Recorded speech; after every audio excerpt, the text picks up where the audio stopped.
Hello guys, welcome to Himscope KE. I'm King Omulo. Tell me, do you know your financial status? If you are to go home right now, would you say that the time you have invested working a minimum job for the years you have spent here worth it? Only you can answer these questions based on the choices you've made over time.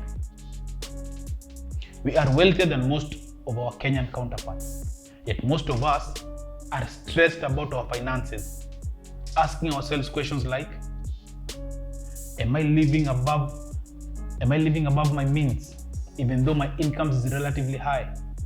Am I spending so much that I end up living salary to salary? And if yes, why is that? Am I saving for a rainy day, or do I just want to elevate my social media status? Can I be financially secure even though I work a minimum wage job? Have I invested in stocks with manageable risks? Have I bought government bonds, started a small business to generate for me passive income? The answers to these questions is the beginning of financial literacy. We all want financial freedom. But what is financial freedom? According to Google, this is to have enough residual income to cover your living expenses. It's not becoming rich or having tons of money, driving expensive cars, but having enough to cover your daily expenses so that you spend your precious time doing the things you love, the things that you are passionate for, rather than doing things just to get paid. What is financial literacy? Financial literacy is the ability to understand and effectively use various financial skills to elevate yourself above the poverty line. Navigating these critical waters of personal finance is usually a very challenging task. Money matters is one of the most intimidating topics to discuss. It is like walking on eggshells.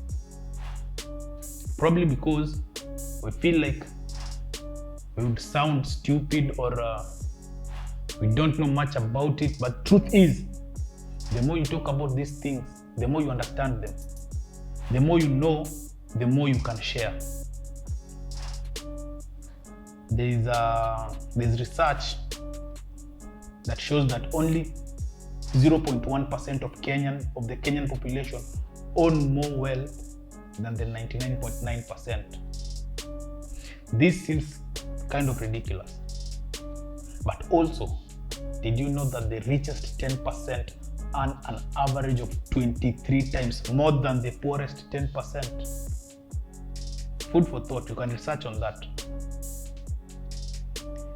In Kenya, recent studies has shown that to join the richest 1%, it takes wealth of a minimum of 2.2 million shillings.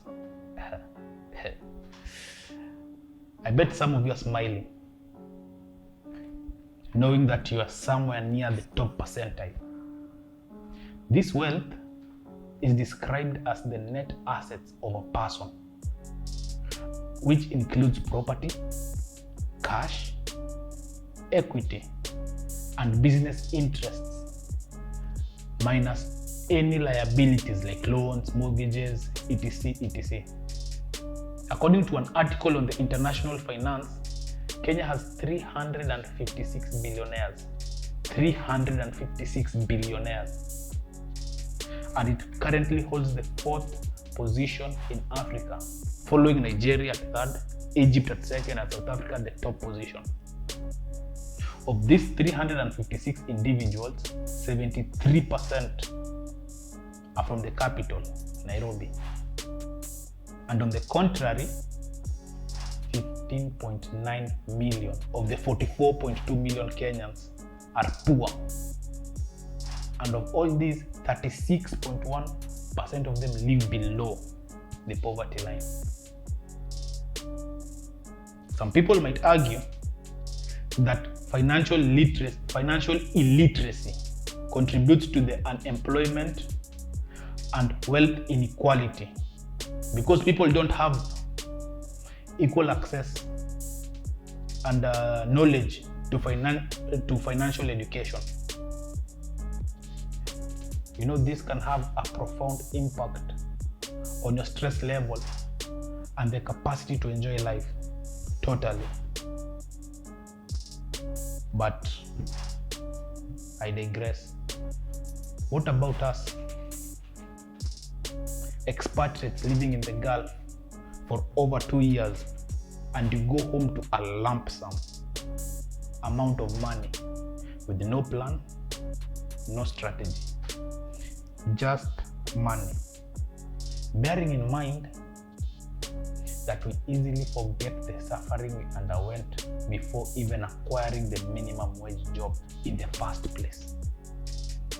Few months down the line, we are in a worse position, worse than even before we went to Gulf in the first place. But how do we avoid this? How do we avoid all this? We need to learn to turn our savings into fixed assets, such that it makes you money as you make more money. We have the opportunity. It is presented to us. All we have to do is to cultivate a habit of accountability. Take time to care and reconcile your expenditure. The goals of financial literacy is to help you and me make the best decisions based on our personal values. And understanding this puts us in a position of managing our money, which is as important as earning it. In conclusion, we have to develop our plans now, and resolve to maintaining it throughout our lives, so that this habit sticks with us, and we can educate the upcoming generation as well. If you enjoyed this video, hit the like button. Let me hear your thoughts on the same, and in the comment section. Subscribe if you want me to make more videos like this, and follow Himscope KE on Instagram and Twitter and Facebook. Follow me at King Omulo on Instagram and Twitter. And before I sign out, everyone who has been watching, thank you very much. Those who have been sharing our videos, those who have been liking our videos, commenting, thank you very much. We are fortunate enough to be moving to a new studio probably next week or the coming week. Stay tuned. Hope you enjoyed the video. Wolam.